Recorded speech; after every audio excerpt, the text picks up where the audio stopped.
Bueno, hermanos, vamos a ponernos de pie, vamos a leer Romanos capítulo 12 y vamos a leer versículo 2. Romanos 12, versículo 2.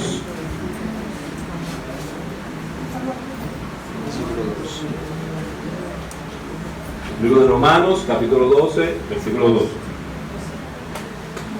Dice así la palabra del Señor: no os conforméis a este siglo, sino transformaos por medio de la renovación de vuestro entendimiento, para que comprobéis cuál sea la buena voluntad de Dios, agradable y perfecta. Oremos. Señor, gracias por tu palabra. Permite, oh Dios, que la exposición de ella en esta mañana pueda quedar clavada en nuestros corazones y pueda, Señor, hacer el trabajo a la cual tú le envías, oh Dios. Que no tengamos, oh Dios, corazones resentidos, no tengamos, Señor, corazones que están opuestos a oír tu palabra, sino que nuestros corazones puedan ser un terreno fértil, donde pueda caer tu palabra y germinar, Señor.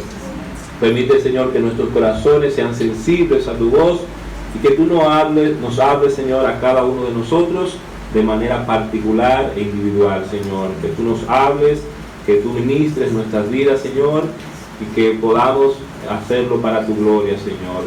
Sabemos que tu siervo es incompetente para esta tarea, pero sabemos, Señor, que tú eres quien por tu Santo Espíritu nos capacita para exponer tu palabra. Obra, Señor, con poder y permite que podamos entender este tema para que podamos ser mejores creyentes. Así que yo te lo ruego, Dios, en el nombre de Cristo Jesús.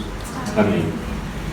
Muy bien, hermanos y amigos que nos visitan, queremos hablar del tema Renueva tu mente. Ese es el tema que vamos a estar tratando en esta mañana. Renueva tu mente. Y el objetivo es que nosotros podamos entender que debemos renovar nuestra mente para no adaptarnos a este mundo, no conformarnos a este mundo. Hay que hacer una renovación de nuestra mente. En este versículo que acabamos de leer, el texto claramente dice que no nos debemos conformarnos a este siglo, sino que debemos aspirar a la transformación por la renovación de nuestro entendimiento, dígase de nuestra mente.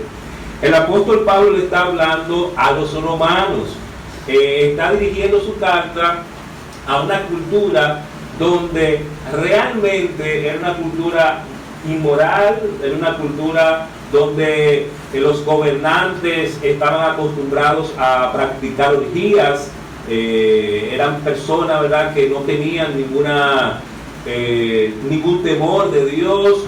En la misma sociedad se practicaba la sexualidad de manera desenfrenada. Por ejemplo, los filósofos de la época tenían lo que se llamaban efebos, que eran una especie de adolescentes muy atractivos, muy hermosos, y que estos filósofos los tenían como sus amantes. Vemos también que la propia sociedad no tenía a Dios como un referente de rectitud. Eran personas que practicaban fiestas donde había abundante sexo, donde había desenfreno de todo tipo, donde había alcohol de manera desenfrenada.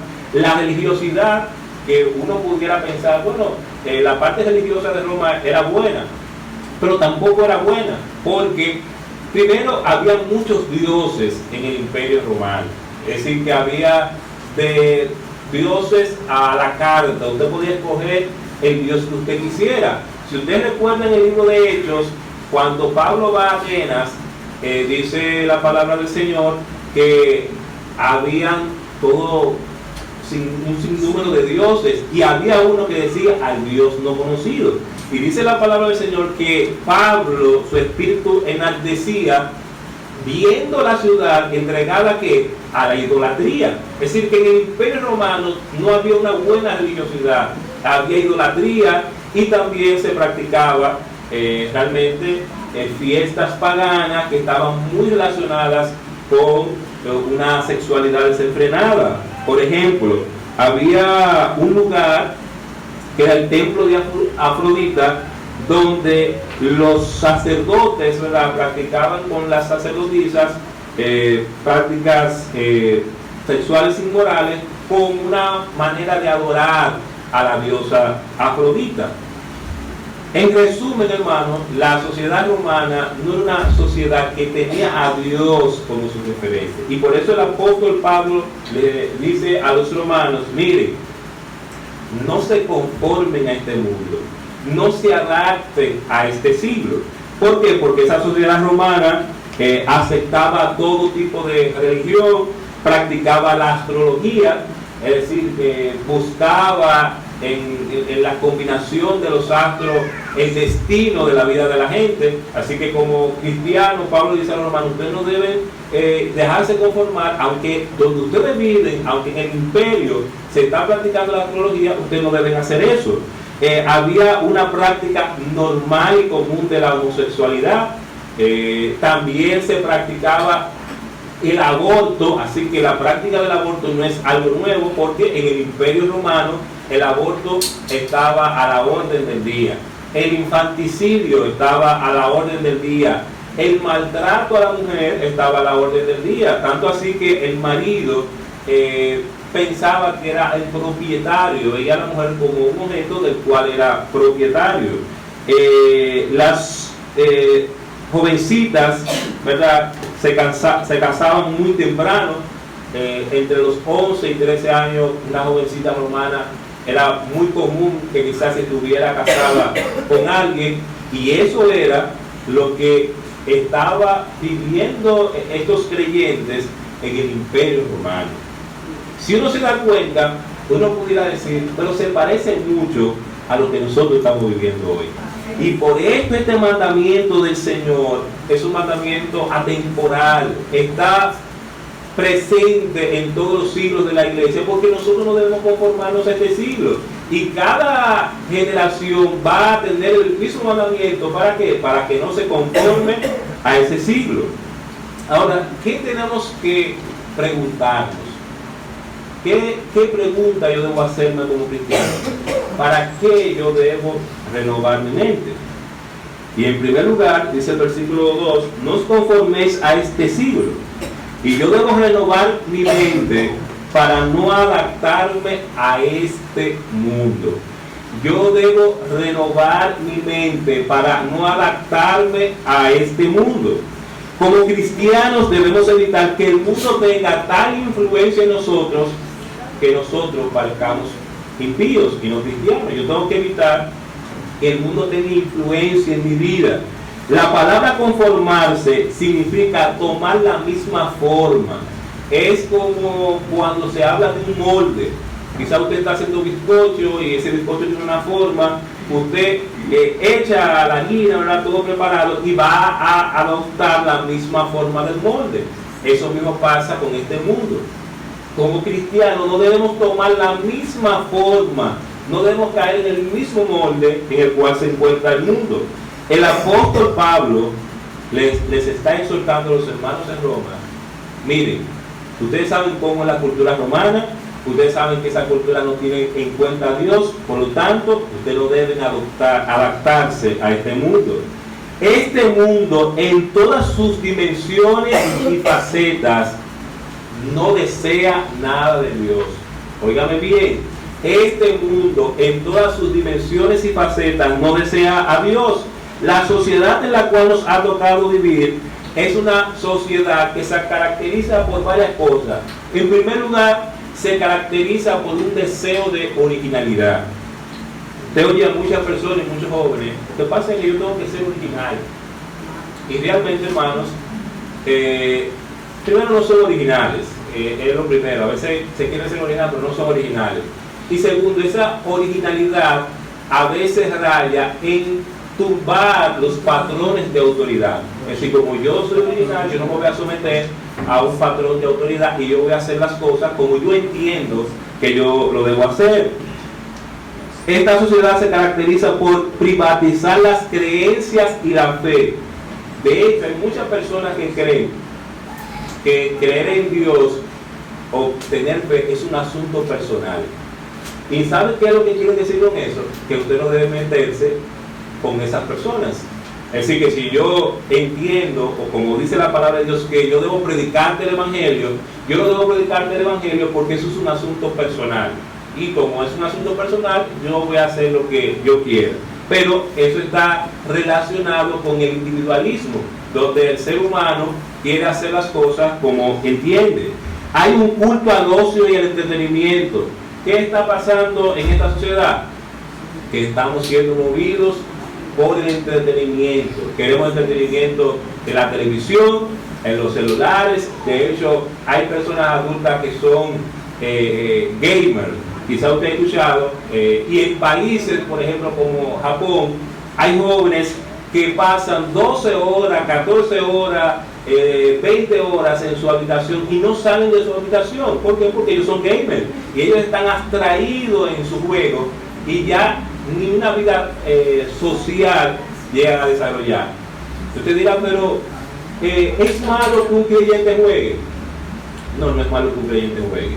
Ahora, usted debe ser moderado como hijo de Dios. Y si esa cultura se está imperando, usted tiene que ir contrarrestar esa cultura. La vida es una y hay que disfrutarla. Ese es el lema de algunas personas. Y como la vida es una, hay que disfrutarla. Y uno no sabe qué día uno se va, ¿qué uno tiene que hacer? Disfrutar su vida. Y en esa filosofía, entonces la persona cae en exceso, cae en perder la perspectiva correcta de la vida, no tiene sentido en la vida porque piensan que la vida es un juego, y la vida no es un juego, y la salvación de las almas no es un juego, y nuestra relación con Dios no es un juego. Hay una búsqueda de la libertad a través del pecado. Hay personas que dicen que a mí no me gusta que me controlen y yo no quiero comprometerme con nada ni con nadie. Ellos quieren ser libres. Y a veces uno ve personas que son almas libres, como se dice, que viven su vida sin tomar en cuenta a nadie, sin tomar en cuenta a Dios. Incluso hay padres que ya teniendo, ¿verdad?, una relación con su pareja o hijos, ¿sabe qué quieren seguir haciendo? Seguir teniendo la mentalidad de que ellos son almas libres. Yo recuerdo de un matrimonio donde a las 10 y a las 10 de la noche dejaban al niño ahí solo, se iban para una discoteca a andar por ahí, se iban por ahí a andar y dejaban a ese niño ahí. Ahora en este año en mi centro murió una madre porque habían esto en carnaval, lo que le llaman los Alibaba, y ella quería ir a los Alibaba y tenía un niño pequeño y tenía otros niños, y la casa se encendió, murió el niño. Creo que la niña logró escapar porque llamaron a las personas de por ahí, ellos hicieron el esfuerzo, pero el niño lamentablemente murió casi nada. ¿Usted cree que debe haber el deseo de desarrollar la libertad cuando tú eres irresponsable? No, hermanos, aunque haya ese deseo de libertad, yo tengo que entender que hay responsabilidad y que la libertad tiene un límite, y que cuando se pasa ese límite de la libertad, caemos en el libertinaje. Preocupación excesiva por el cuerpo más que por el alma. De hecho, hay mucha gente que está en la cultura del fit. Ustedes ven que hay mucha gente afanada y pasan horas, hasta los que compran lo tienen muy dosificado, bueno, no tienen tanta caloría. Eso está bien, que usted mantenga su cuerpo saludable. Ahora, si usted está idolatrando su cuerpo, usted sabe que usted se está conformando a esa corriente que hay en este mundo, porque lo más importante no es su cuerpo. Dice la palabra de Dios, el ejercicio corporal para poco es provechoso, pero no está diciendo que no sea provechoso, pero la piedad para todo es provechoso, hermano. Es decir, Dios quiere que nosotros nos preocupemos por la salud de nuestro cuerpo, pero hay personas que idolatran su cuerpo y hacen de eso un Dios. Hay una definición del éxito que consiste más en lo que se tiene que en lo que usted es. De hecho, hay una expresión que se usa en el argot popular que es romper ojos. Yo no sé si usted ha escuchado, y es precisamente esta persona que por todo lo que tiene te rostran eso y diciendo, mira, yo tengo esto, yo tengo aquello, y están dándole más importancia a lo que se tiene que a lo que uno es. Puede ser quizá un narcotraficante, pero no importa. ¿Qué es lo que importa? Que esa persona tiene. Hubo un estudio que salió en nuestro país también, donde se le preguntaban a los jóvenes qué ellos querían hacer. Ellos, siendo sinceros, respondieron, bueno, yo quiero ser como el narcotraficante porque él tiene dinero, viste bien y tiene las mejores mujeres. Y ese es el concepto que muchos jóvenes tienen. Eso es lo que se proyecta, en que el éxito consiste en lo que yo tengo y lo que yo poseo. Hay en nuestra sociedad un deseo de desconfigurar la familia. Ya no se sabe qué es un hombre y qué es una mujer, qué debe hacer un hombre y qué debe hacer una mujer, porque hay un deseo a propósito en nuestra sociedad de desconfigurar la familia.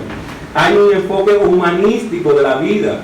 Yo voy a seguir adelante, yo puedo lograr mi meta, yo debo ser la mejor versión de mí mismo, y todos esos enfoques son enfoques humanísticos. ¿Usted sabe por qué?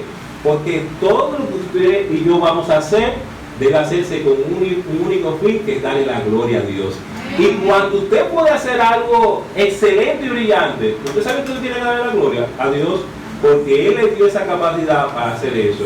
Y también, hermano, no es verdad que todo se puede hacer. Hay cosas que yo quisiera hacer, pero por asunto de edad yo no puedo.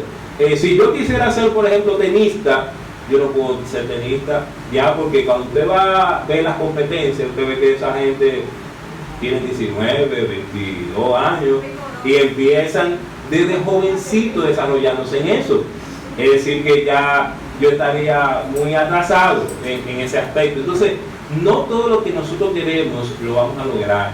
Y parte de la felicidad en la vida de nosotros está en entender que hay cosas que yo no voy a lograr.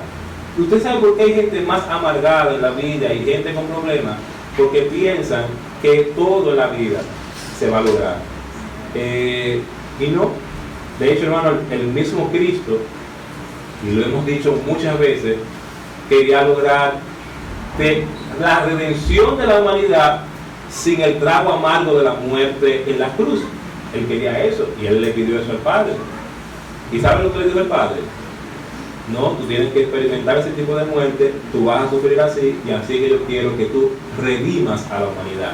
Él dijo, Señor, si es posible, pasa de mí esta copa, pero que no se haga tu voluntad, mi voluntad, sino tu voluntad. ¿Y sabe qué voluntad se hizo? La voluntad del Padre. A veces queremos cosas, hermanos, pero no todos lo vamos a poder lograr. A veces queremos cosas ahora y Dios dice, no, ahora no te conviene, vamos a esperar un momento después. Y llega el momento después, pero muchas veces vivimos vidas amargadas, desesperadas, porque queremos todo a la manera como yo entiendo y como debe ser, y no es así, hermano. Hay una cultura del descontento. ¿Saben qué, hermano? Ya hay, en tecnología hay algo que se llama la obsolescencia programada. ¿Qué significa eso? Que a usted le crean, por ejemplo, un aparato, y ese aparato se programa para que tenga una vida útil. Y para que ya pasada esa vida útil, venga otro equipo que reemplace eso. Y así vivimos en esa obsolescencia programada, van cambiando las cosas, se van volviendo obsoletas y necesitamos constantemente de algo nuevo. ¿Y qué va pasando en nosotros? Se va creando una cultura del descontento. Antes quizás los celulares eran de una manera, pero ya pasó de moda ese tipo de celular, quiero otro.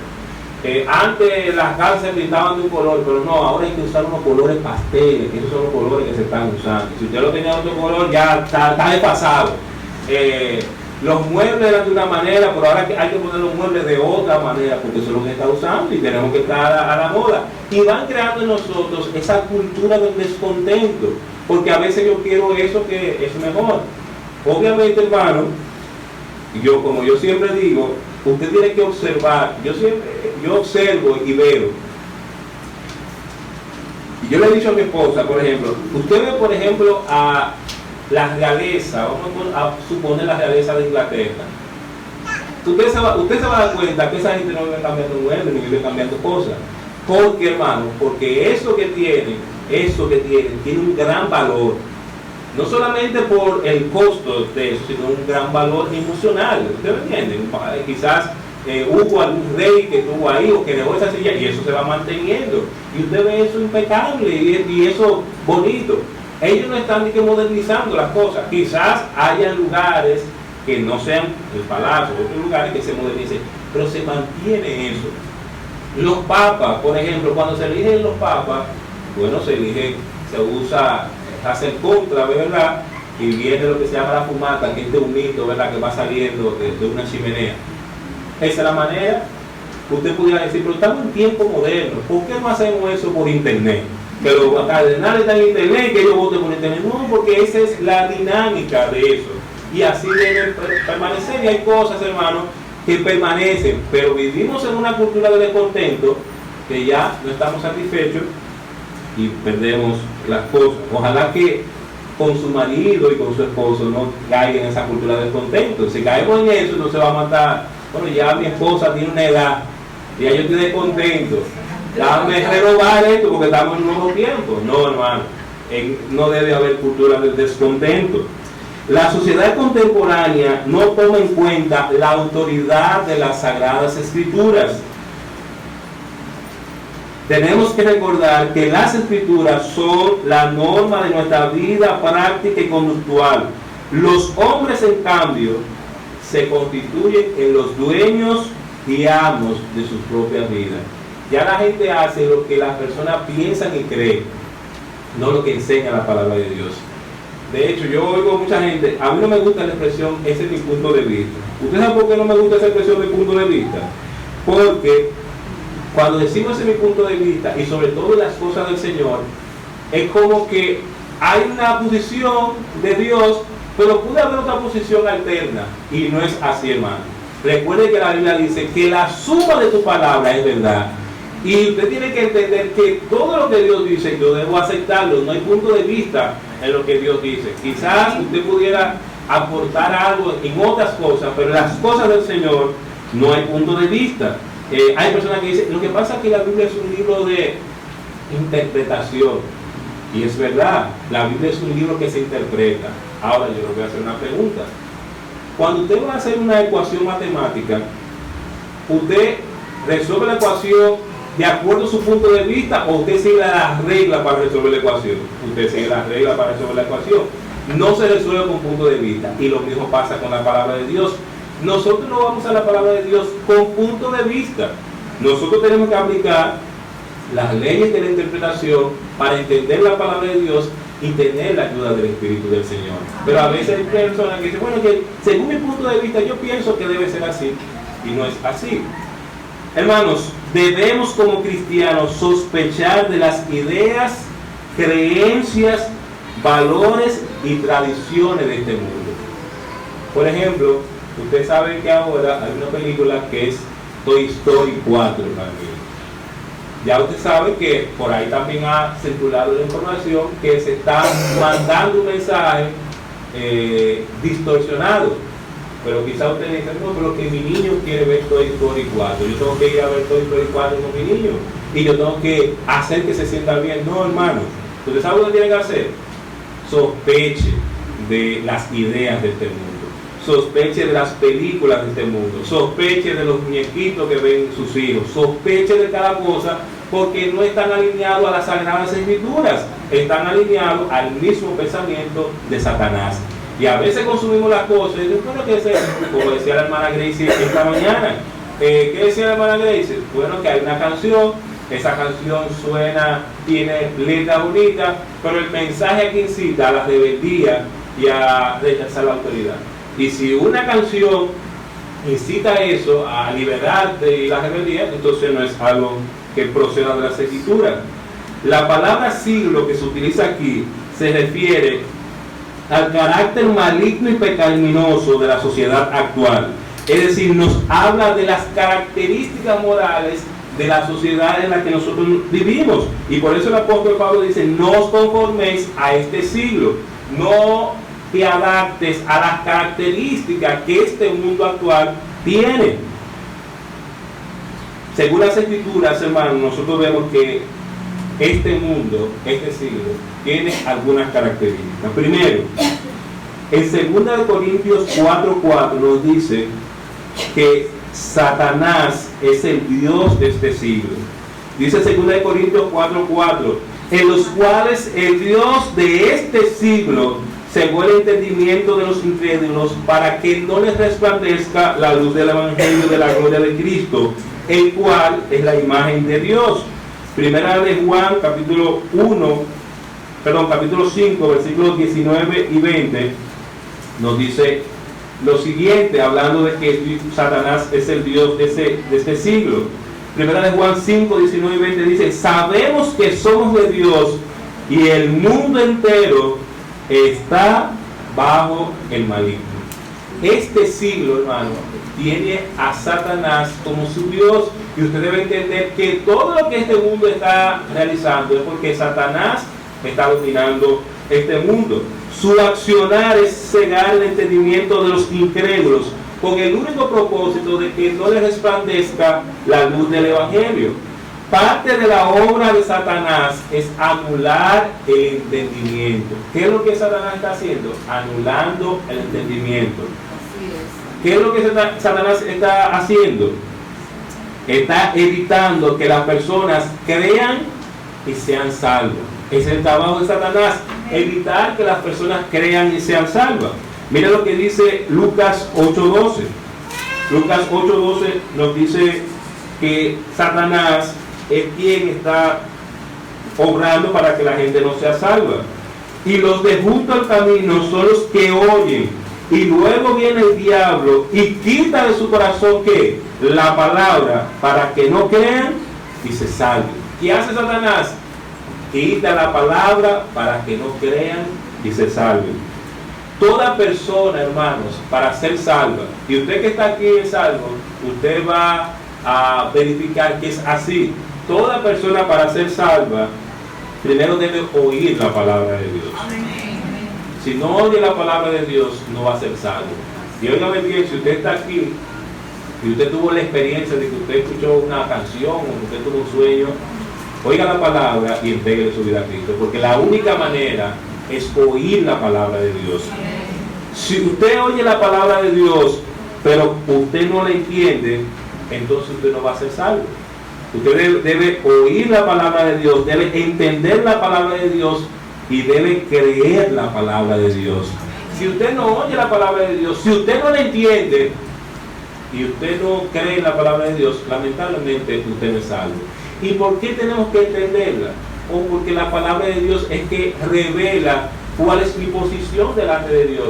Cuando yo entiendo que soy pecador, cuando yo entiendo que he quebrantado la ley de Dios, cuando yo entiendo que ando sin esperanza y sin Dios en este mundo, y entiendo que solamente una persona me puede dar la salvación, que es Cristo Jesús, ¿sabe qué va a pasar? Yo entiendo eso y yo voy a creer en esa persona. Ahora, si yo no entiendo el Evangelio, hermano, yo no voy a ser salvo. ¿Qué es lo que pasa con mucha gente? Que uno le predica y no entienden el Evangelio. Uno le predica y ellos, algunos hasta dicen, pero para ser salvo hay que hacer algo tan sencillo. Y dice, pero que yo no puedo creer que algo tan sencillo le pueda dar la salvación. Pues sí, usted lo que tiene que hacer es arrepentirse y ponerse con Jesús. Y eso es, sí, eso es. Pero hay personas que no entienden, y no entienden porque el Dios de este siglo, ¿qué sabe qué está haciendo? Cegando el entendimiento de los incrédulos.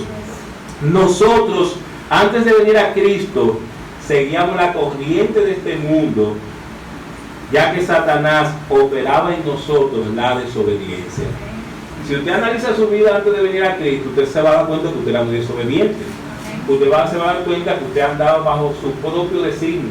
Usted se va a dar cuenta que quizás usted era una persona rebelde, violenta, andaba en inmoralidad, era una persona mentirosa, chismosa. Todo eso usted lo practicaba en su vida porque había alguien que estaba operando en usted. Y ese alguien es el Dios de este siglo. Ahora, cuando usted vino a Cristo, usted entonces comenzó a tener una vida nueva. Y ya esa práctica de desobediencia que usted la lleva a cabo porque Satanás le estaba motivando, ya ahora no está en usted, ya ahora es todo lo contrario. Y ahora entonces Satanás se convierte en su enemigo más acérrimo. Ya Satanás se convierte en el ser que quiere destruir espiritualmente tu vida. Entonces, hermanos, el siglo en el cual estamos viviendo está bajo el dominio de Satanás. Es gobernado por Satanás y por sus demonios. Miren lo que dice Efesios capítulo 6 versículo 12. Libro de Efesios capítulo 6 versículo 12. Porque no tenemos lucha contra sangre y carne, sino contra principados, contra potestades, contra los gobernadores de las tinieblas. ¿De dónde? De este siglo. Contra huestes espirituales de maldad en las regiones celestes. ¿Quiénes son los gobernadores de este siglo? No es Donald Trump, no es Vladimir Putin, no es Danilo Medina. Los gobernadores de este siglo son estas huestes espirituales juntamente con Satanás. Ellos son los que están dominando este mundo. Usted ve, hermano, que este asunto de la ideología de género se está implantando en la mayoría de los países.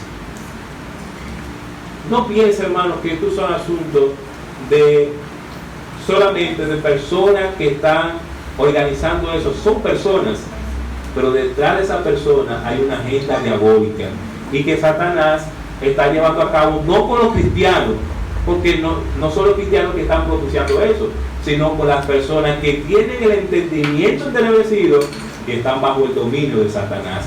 Son esas personas que se están dejando usar por el enemigo. Este siglo, hermano, está constituido de filosofías y creencias humanas que no toman en cuenta a Cristo. Son filosofías huecas, sutiles, entran y se presentan de manera muy bonita. Ustedes han visto, por ejemplo, este escándalo que ha ocurrido en nuestro país de estas muñecas transgénero que se estaban vendiendo en una tienda de nuestro país. Eso no es algo, vamos a suponer que sea, como dice los ejecutivos de Garrido, que hubo una confusión con el comprador. Puede ser que sea así.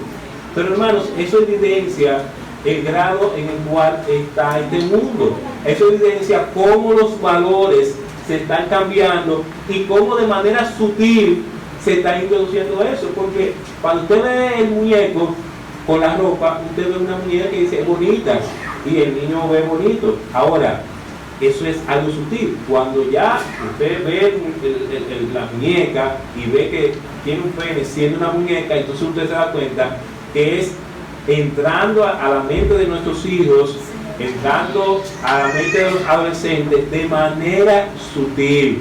Y Satanás obra de manera sutil. Recuerde que Satanás se viste como ángel de ¿qué? Como ángel de luz.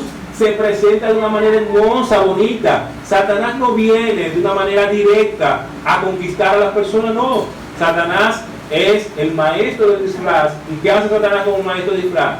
Presenta ideas atractivas, bonitas, ideas que llaman la atención, y las personas, como tienen un entendimiento entenebrecido, se dejan captar por esas ideas. Hermanos, este siglo es un siglo malo, y yo quiero que usted lo entienda y que se le quede grabado en su mente y en su corazón. El siglo en el cual estamos viviendo es un siglo malo. Mire lo que dice Gálatas capítulo 1 versículo 4. Dice el apóstol Pablo lo siguiente. Gálatas capítulo 1 versículo 4. Dice: el cual se dio a sí mismo por nuestros pecados para librarnos, como dice ahí la palabra de Dios, del presente siglo malo. Este siglo el cual estamos viviendo es el presente siglo malo. Ahora, damos gracias al Señor porque el texto dice que Cristo murió para librarnos de este presente siglo malo. Que usted que está aquí ya no está teniendo esa lucha quizás o está agarrado en ese siglo malo, sino que usted ya ha salido de ese siglo malo, aunque ya sabemos que este mundo lo que quiere es conformarnos a su imagen. ¿Qué significa no conformarnos a este siglo? ¿Qué significa para usted como hijo de Dios no conformarse a este siglo? Significa no asumir el estilo de vida de este mundo, el cual no tiene a Dios como referente. No conformarnos a este siglo es entender que como cristianos debemos vivir solo para una cosa: darle la gloria a Dios. No debemos ceder a la presión cultural de este siglo malo. No tenemos que cantar las canciones que no glorifican a Dios y cuyas letras exaltan el pecado en todas sus manifestaciones. No tenemos por qué juntarnos con amigos mundanos cuyo fin es darle rienda suelta al placer sensual. No tenemos por qué asumir modas que no reflejan que yo soy un hijo o una hija de Dios. Eso es, hermano, no conformarnos a este siglo malo, a este siglo que está bajo el dominio de Satanás.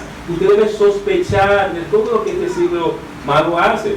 Hermanos, Dios te ha dado amistades, pero esas amistades tú debieras usarlas o tú debieras tener influencia en ellas para que conozcan del Señor.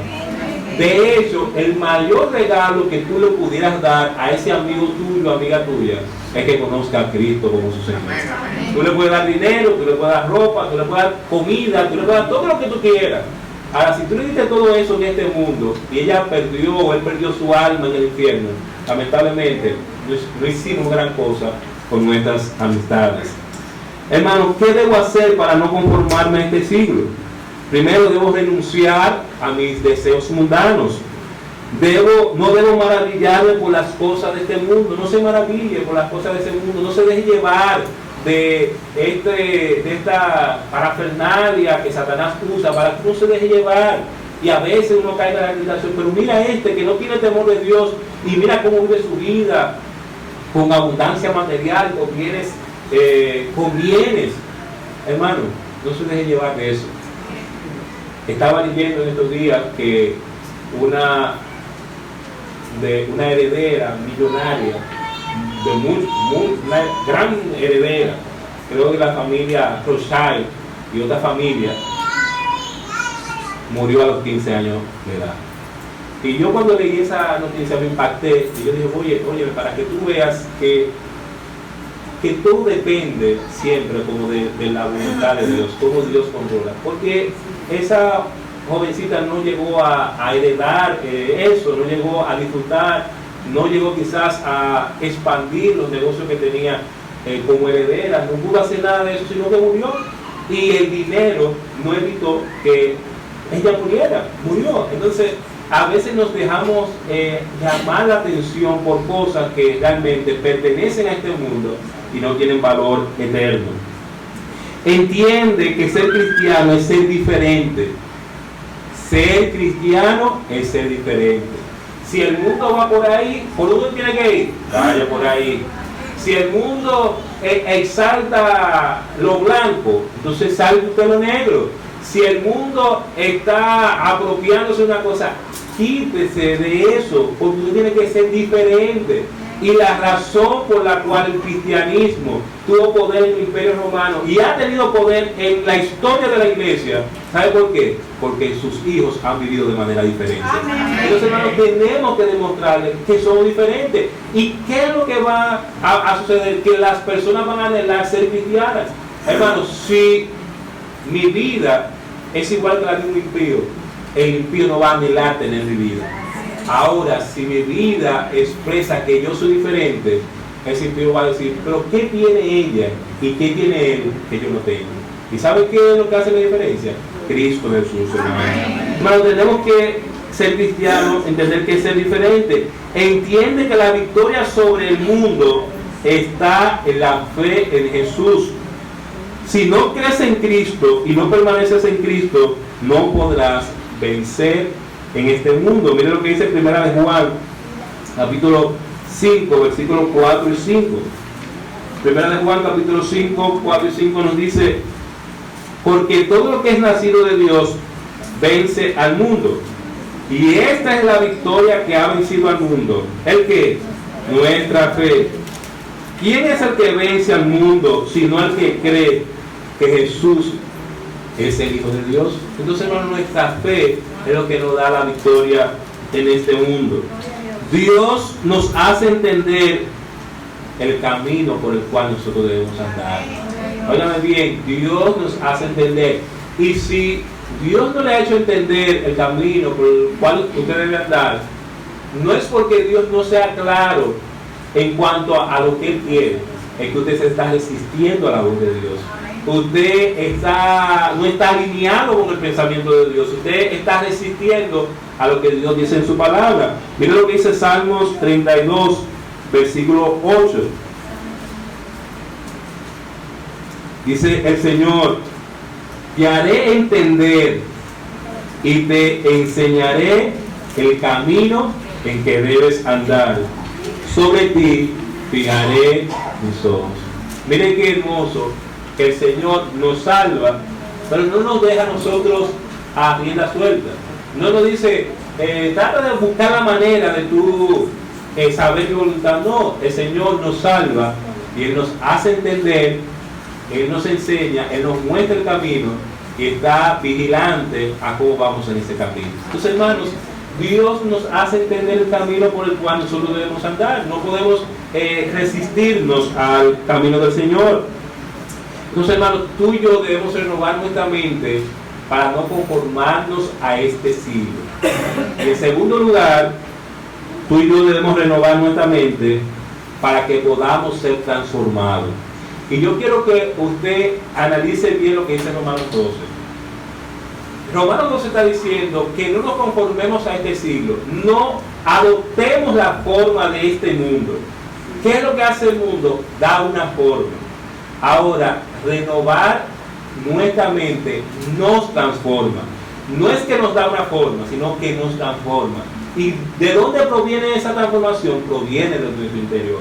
Yo sé que el mundo de manera exterior me quiere dar una forma, pero el Señor dice, pero tú tienes que renovar tu interior para que tú puedas ser transformado. ¿Qué es lo que significa, hermano? Que el mundo puede andar como el mundo quiere andar, pero como yo en mi interior he sido transformado, ¿qué va a pasar? Yo no me voy a adaptar a ese mundo. El mundo puede hacer lo que quiera, pero como yo he sido transformado en mi interior, yo no me voy a adaptar a ese mundo ni voy a tomar la forma de ese mundo. Esta segunda parte es introducida por una conjunción adversativa, es decir, una contraposición. No se conformen a este siglo, en cambio, al contrario, traten de renovar su entendimiento para que puedan ser transformados. Pablo está presentando un contraste. No debo conformarme al mundo, lo que debo hacer por el contrario es renovar mi mente, mi manera de pensar, para ser transformado desde mi interior. Yo tengo que renovar mi manera de pensar. Si yo no cambio mi manera de pensar, entonces mi conducta va a ser igual. De hecho, hermanos, sabemos que hay cosas que nosotros hacemos que están mal porque tenemos patrones mentales que nos llevan a hacer eso que está mal. En lo secular hacemos cosas que están mal porque esos patrones están modificando nuestra conducta, estamos haciendo lo que esos patrones nos dicen. Si cambiáramos esos patrones, entonces nuestra conducta cambiara. ¿Qué es lo que Pablo nos está diciendo? Que tenemos que cambiar nuestra manera de pensar conforme a las cosas que este mundo está enseñando y enfatizando. Que si yo estoy recibiendo una moda, como yo he sido transformado desde mi interior, ¿sabe qué yo voy a hacer? Yo voy a evaluar eso y no voy a adaptar a eso. Que si estoy viendo un comportamiento que se está normalizando, que yo sé que es malo, que yo, como tengo una mente renovada y estoy en mi interior transformado, yo no voy a dejar que eso me afecte y que eso me cambie.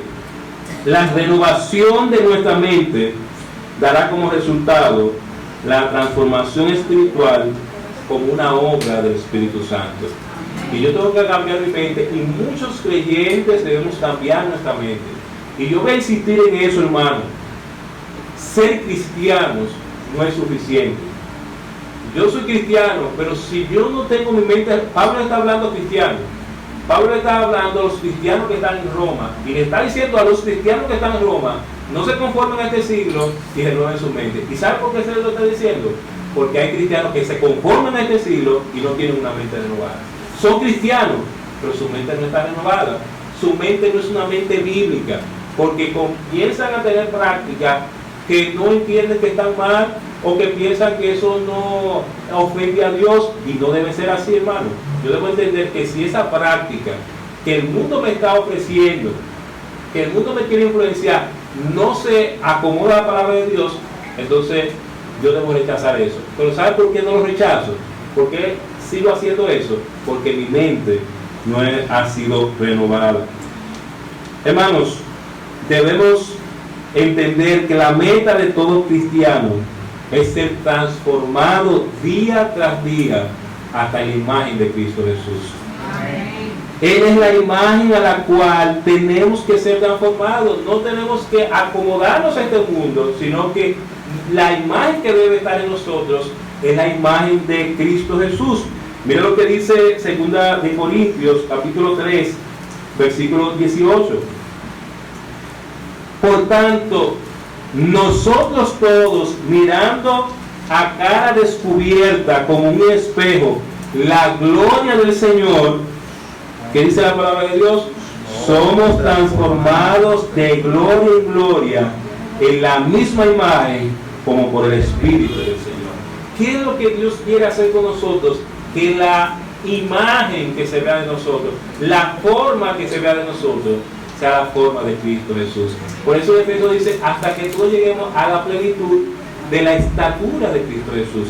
El modelo suyo de cristiano no es otro cristiano. El modelo suyo de cristiano es Cristo Jesús. El modelo de lo que usted tiene que hacer lo correcto no es otro cristiano. Ojalá haya otros cristianos que te hayan estimulado, como hay cristianos que estimulan y a veces son de ejemplo. Pero tu modelo debe ser Cristo. Y a quien tú tienes que ver es a Cristo Jesús. Y tú debes preguntarte, a quien yo sigo, mi líder, a quien yo amo, ¿practicaba eso? ¿Cómo se comportaba Cristo? ¿Cómo actuaba Cristo? Y usted debe practicarlo en su vida, no pensando en el pastor, en los diáconos, no, hermano. Piense que la imagen a la cual usted debe llegar es a Cristo Jesús. El Espíritu Santo no obra en una mente que no esté saturada de la palabra de Dios.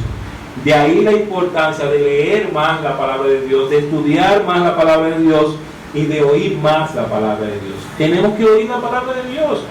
Hermano, yo le estoy predicando, y yo le estoy predicando la palabra de Dios. Pero usted sabe qué pasa, que hay iglesias, que hay pastores y predicadores que no predican la palabra de Dios.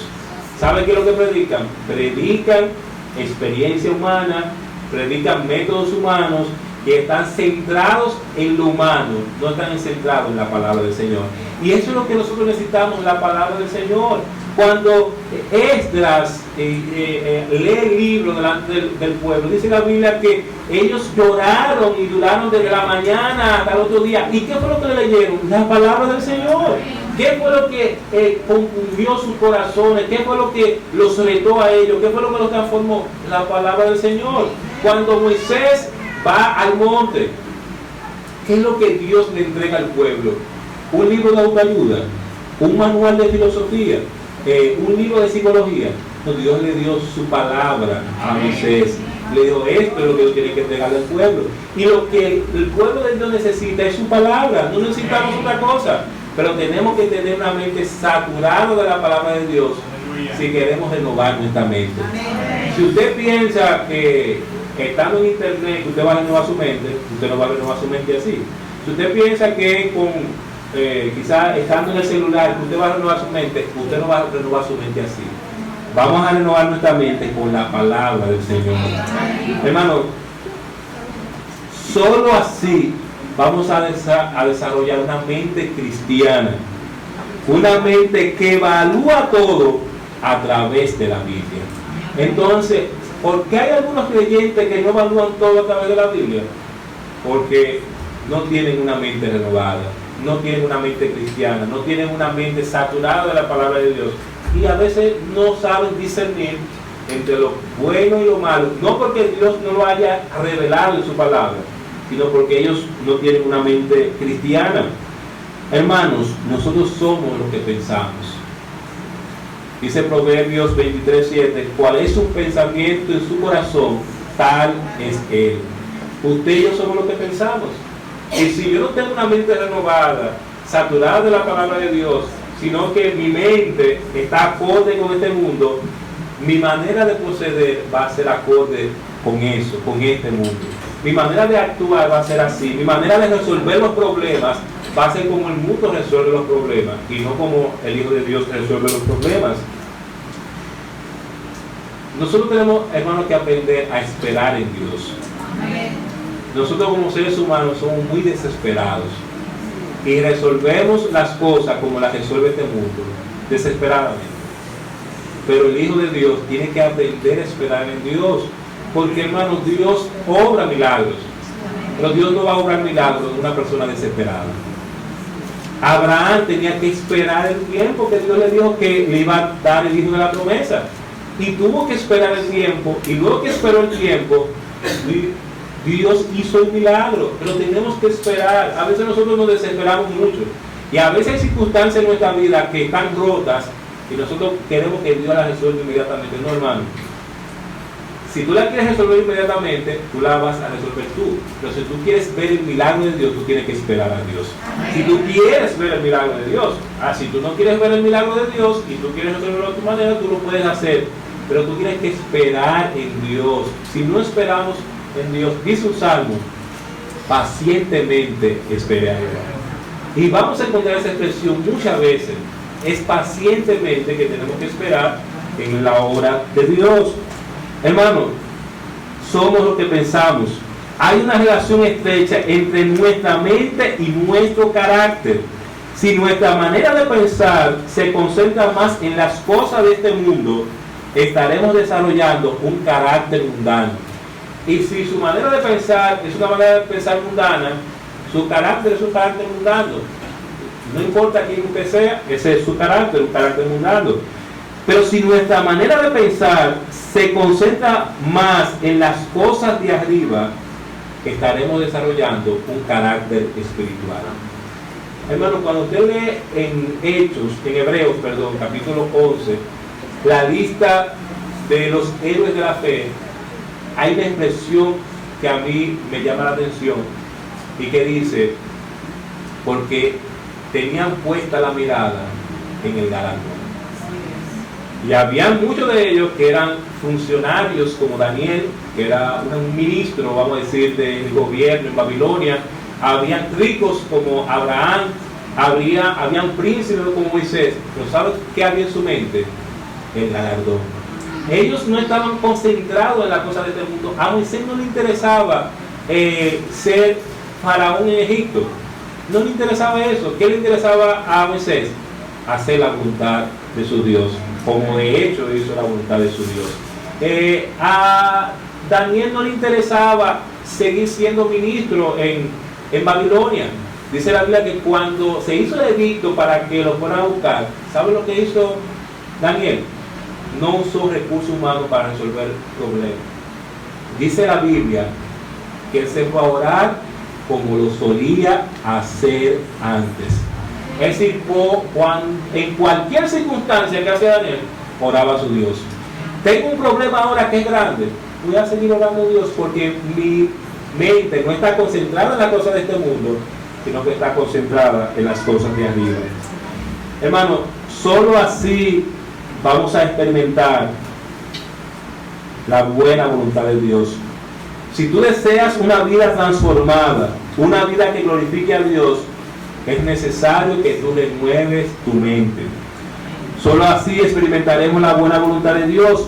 Pablo nos dice que la voluntad de Dios es buena, es agradable y es perfecta. Si usted quiere experimentar la voluntad de Dios, entonces renueve su mente y no se conforme a este siglo. Y usted va a ver y va a experimentar que la voluntad de Dios es buena, es agradable y es perfecta. Es buena en el sentido de que es lo mejor para los propósitos de Dios y lo mejor para nosotros mismos. Es agradable porque es lo que complace a Dios. Es perfecta porque Dios nunca se equivoca en lo que Él hace en nuestra vida. Y quiero que preste atención en eso. Hermanos, Dios nunca se equivoca en lo que Él hace en nuestra vida. Amén. Que a usted le parezca una equivocación, no es una equivocación. Que usted tome una decisión fuera de la voluntad de Dios, eso es otra cosa. Pero si usted estuvo en la voluntad de Dios, usted no se va a dar cuenta que Dios no se equivoca. Amado hermano, el anhelo de Dios es que como cristiano tú vivas una vida transformada. Esto solo será posible cuando evites ser moldeado por este mundo y cuando tú y yo renovemos nuestra mente. No permitas, amado hermano, que el mundo sea tan atractivo para ti de tal manera que tú seas moldeado por ese mundo. Nunca olvides que este mundo es maligno y perverso, que este mundo está bajo el dominio de Satanás. Hermanos, recuerda además que si quieres vivir una vida transformada, tú necesitas renovar tu manera de pensar.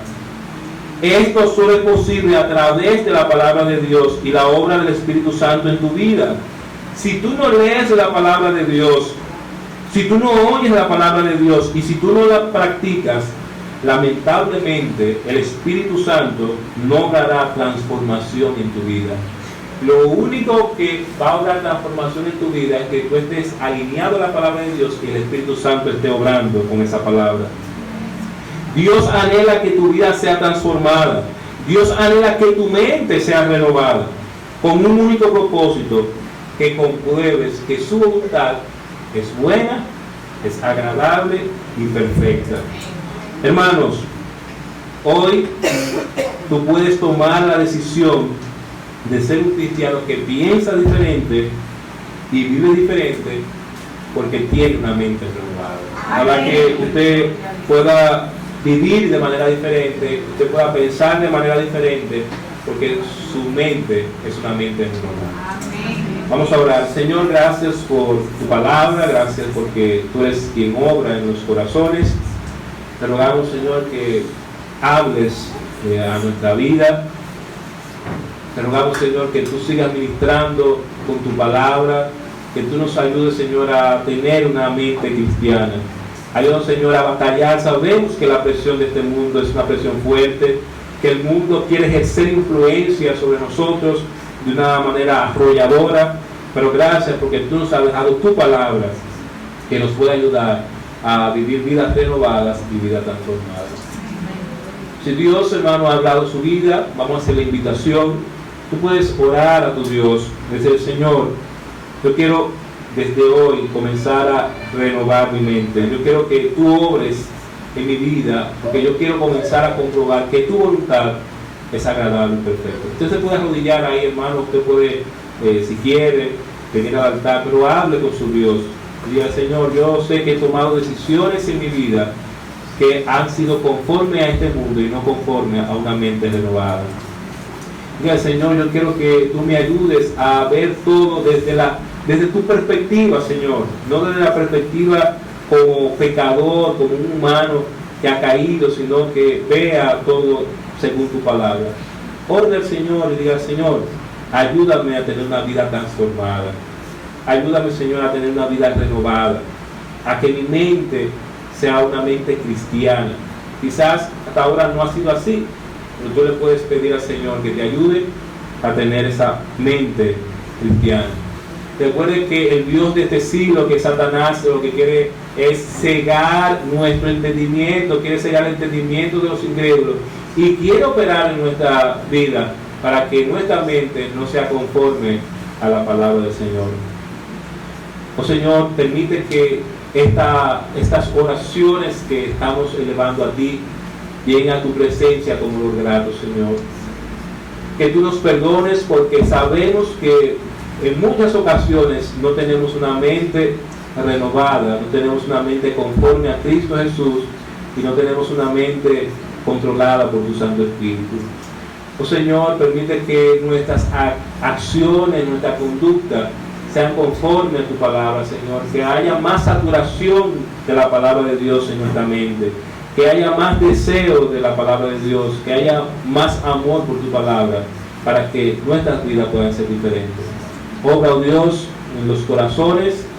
Tú eres, Señor, quien hace sensible los corazones a tu voz, y tú eres, Señor, quien habla a cada uno de manera particular.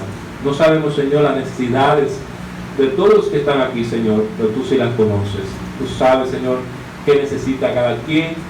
Tú sabes, Señor, cuál es el anhelo de cada quien. Tú sabes, Señor, quién quiere ser un mejor cristiano cada día.